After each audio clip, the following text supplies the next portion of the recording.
Hi, good evening. Welcome to this evening edition of the Vision Root video blog. I'm your host, Richard Urban, coming to you from Capitol Hill in Washington, D.C. Well, tonight's topic is stop abusing D.C. youth and let them have a safe school environment. And I'd like to start with a scripture reading from the words of Reverend Sun Myung Moon. The speech is entitled, Everybody Wants True Love. In all creation, the most precious entities are human beings, that is, man and woman. Furthermore, the most precious part of the human body is not the nose, the eyes, the hands, or even the brain, but the sexual organs, the main organs of love. Everything in the universe is recreated through the sexual parts. Most living things, whether plants or animals, multiply through their sexual organs. Even the most precious and outstanding ideal family begins with a unified couple. Is indeed the love organs, which are the principal palaces of love and life, occupying a position of incredible value through which lineage and history are transmitted. God's fundamental principle in creating the universe was through the concept of male and female. Nevertheless, for them to share absolute love, they must have absolutely only one partner, not two. There is absolutely only one man for each woman and one woman for each man eternally.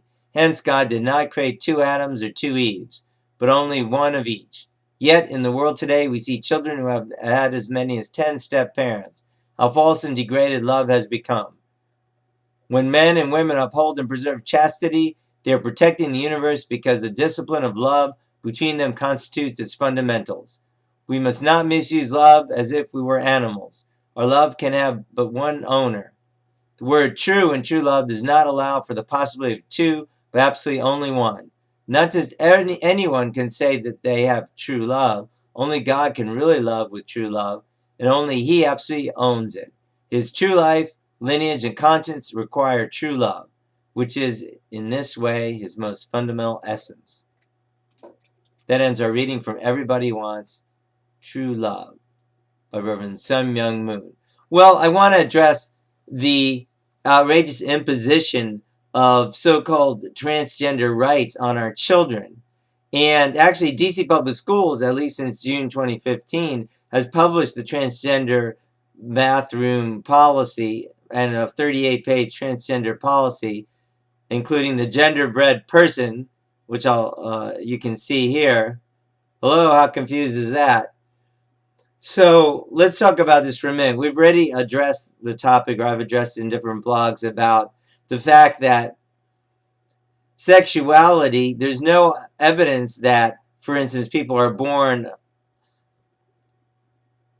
with same-sex attraction. Zero, zip.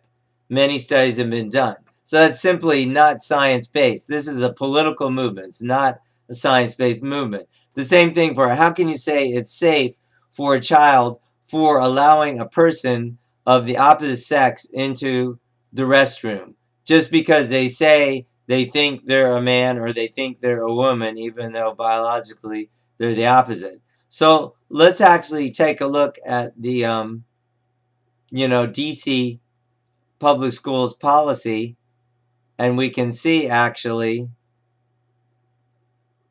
what's going on with that. Here, I'm going to read from it.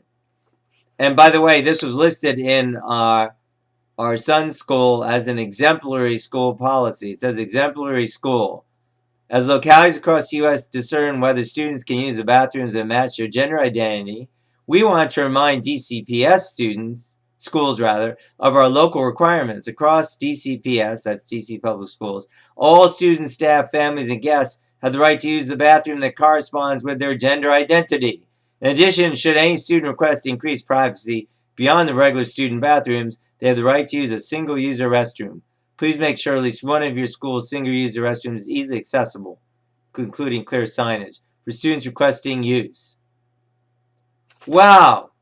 So visitors can come too. So, hey, if I'm a visitor in the school and I say I'm presenting as a woman, I can go in the girls' restroom. That makes a lot of sense. Hello, how is this in the best interest of our students? Does anybody home? And so last Friday, President Obama publishes more or less an edict. Yes, an edict, because he's threatening to remove school funding if you don't follow this policy. Well, fortunately, some 16 or so states have signed on with North Carolina against this crazy policy because they have common sense. How is this in the best interest of students? Also, students who don't know what sex they are, even though they obviously have a biological sex, are really confused, and it's a abuse of students to continually cause them more confusion. And it's abuse of students to push this same-sex agenda and now the transgender agenda on them. Most students will come through high school and will, even if they felt they had some same-sex attraction, like 80% of the students are going to come out of that and, be in the same, identify with their biological sex.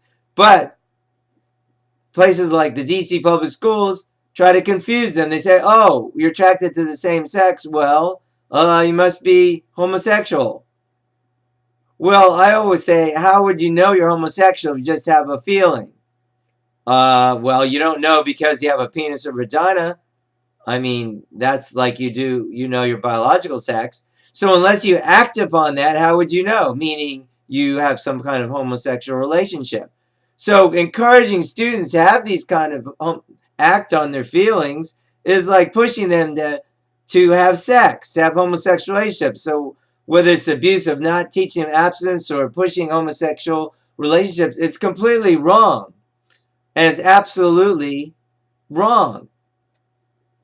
And as I've blogged about before, I've discovered in promoting sexual abstinence that the people who are pushing this agenda don't want people talking about sexual abstinence. I don't know, maybe it pricks their conscience. Maybe they think that they might be Christian or some religion. And God forbid, anybody like that come into school, talking about common sense. Now, it's not that you're talking about a religion. It's just that you have a religion. You see, that's banned in DC public schools. You can have a religion, you just can't make any expression of it. Oh my God. I mean, this is ridiculous. It's not just ridiculous, it's an abuse of our students, it's abuse of our rights. So if any parents anywhere watching this, DC or any city, state, I suggest us, start a drive to push back against this ridiculous abuse of our rights. Do you really want men who are identifying as women? And also this applies to locker room showering with your daughter, coming in the restroom. How about a school visitor? How about if I'm visiting the school and I say, oh, I feel like a woman today. I don't even have to dress like a woman. I can say, I think I'll use the girls' restroom. And then that's supposed to be all progressive and wonderful. Oh my gosh. This is the most bunch of bull monkey I've ever heard of. This lacks any common sense whatsoever. So there's got to be a parent revolution against this one. Hello, anybody home? I mean, any common sense tells you that this policy is crazy. And it's insulting to our children. It's insulting to common sense. It's insulting to common decency. And we're going to fight back against this policy. I suggest you pull your kids out of DC public schools. Maybe you can choose a charter school that has some common sense. I don't know, maybe homeschool, whatever you think. Or, push your school to get rid of this ridiculous policy that doesn't make any sense whatsoever. So that's my opinion, and I don't really care what President Obama says about it. He's wrong. How could he push such a policy? It's indecent. So that's what I think. This is Richard Urban. I'm blogging about stop abusing DC youth and let them have a safe school environment. I hope you enjoyed this blog. Please subscribe and be blessed. And until next time, have a good night.